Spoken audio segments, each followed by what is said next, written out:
common question by families who move from state to state is, what does my new school actually have to do with my child's IEP? Well, they have to follow it. When you move from state to state, from county to county, district to district, the new system, if you're in a public school system, has to follow your child's existing IEP until such time that an evaluation takes place. And sometimes things change a little bit and sometimes they don't. So if you have a child who needs, for example, a paraprofessional to support them while they're in a regular education classroom, chances are pretty good, doesn't matter where you live, what state you live in, what district you live in, your kid's gonna need that level of support. So that's one of those things that tends to follow your child wherever it is that they go. If your child is in a certain district and they're in a particular type of program, because that is what that system tends to have. But then you move into another school system that might not have that particular program. Then it's up to the IEP committee to look to see, okay, well, we don't have that program. We do have special education, and here are some of those special education options. So it's up to the team, which includes you as the parent. They don't get to make decisions without you. It's up to the team to sit down and talk about, okay, so what are the things that we have, but the number one thing to stay focused on is the needs of your child. So yes, it is like, what do we have in this district and how do we implement special education? But in the end, the rights that you have is, what does your child need? And it's up to the team then to figure out, okay, so these are the needs of this particular child, and how are we going to meet those needs? And I have actually found that some people move from one area of the country that has all these special programs when actually what the child really needed was inclusion, with or without support, usually with support. And to expect the child to come from a special program into regular education with no support really doesn't make any sense to me. I see it done every once in a while, but you want to stay on top of those kind of things. So that's one thing. So when you move into a new area, you need to know that your rights are for that IEP to follow you, to continue to be in place, and to talk to the team about, okay, so how's the evaluation going, and how are we going to best meet my kids' needs in this new environment? And as you guys know, especially for the military families that are out there, you guys are moving all the time. And you really, really, really need to know your rights so that when you move from one school to another, that you know that you have the right for all those services to continue and for the team to come together and brainstorm about how to make that transition as smooth as possible while still meeting all the students' needs.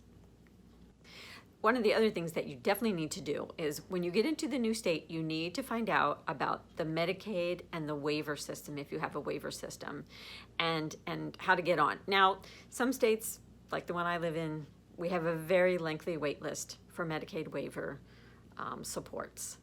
And the thing is, though, is if you never get on the wait list, you never get services. And with the waiver system, you truly don't know like how short or how long the list is going to be, if there's going to be this miraculous amount of monies that are new to the state, or if your child gets into a crisis situation where you might be able to get Medicaid services through crisis. And you don't want to have to start that path from zero if your child goes into a crisis. You want to at least be on the wait list so that it's not as timely in order to get your child those services. If your child has a particular disability, so let's say autism, and when you move from state to state, you want to find out, does the new state or the location where you're moving to have something like an autism society? Because the Autism Society is a fabulous organization. It's run and supported by families and self-advocates with autism and people who just genuinely care about children and adults with autism. So connect with them, because the best place to give you guidance and support is going to be other individuals with autism or other parents who are raising children with autism. It's the same thing with other disabilities. You want to connect with others who have kind of gone before you in your state, because it's so much better for you and your child if you kind of ride on somebody else's coat strings, right? so that you're not starting from zero. You want to look into Social Security in your new state. If you have a child or you are a person with a disability who's older, from the age of 14, they're supposed to be, your school system, you as a parent, you guys are supposed to be registering with vocational rehabilitation. And VR, as we call it, is going to be the entity that's going to help you when your child starts to age out, graduate, move on, start talking about jobs. And a lot of times VR doesn't have a great reputation, but VR, when you understand it, and it is a system, it's just like the education system, which parents, I'm one of them, we spend a lot of time learning about when our kids are little. And I think we just get kind of tired as our kids get older. But if you don't understand the VR system, you're probably not going to like it.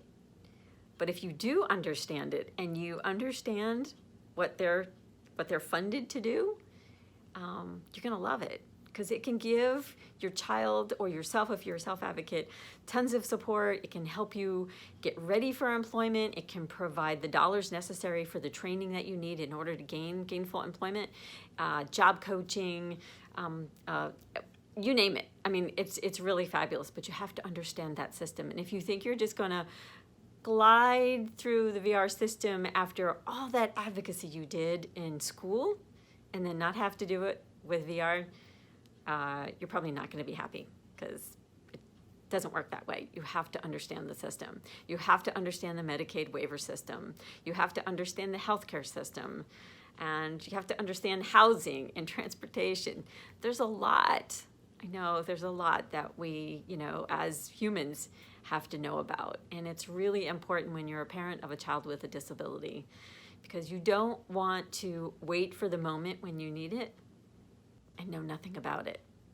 So the best way to advocate is through knowledge. And so when your child is young, of course, you're going to learn about the education system and inclusion, because, the goal for all of us is to be fully included within our communities, within our places of worship, within our places of employment as adults. And so the best way to get there is through inclusion in school. Some kids it's a little bit, some kids it's a lot, it just depends. But you want to start there. You want to learn about inclusion, and then you want to learn about vocational rehabilitation and what that means. You want to get registered with your state's Medicaid waiver system. Register with them, even if it's a lengthy wait list.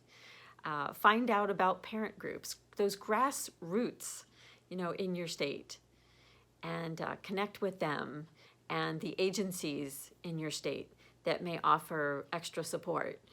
Many of them are free. You don't have to pay for anything. But again, you have to dig around. You have to know the system that's out there.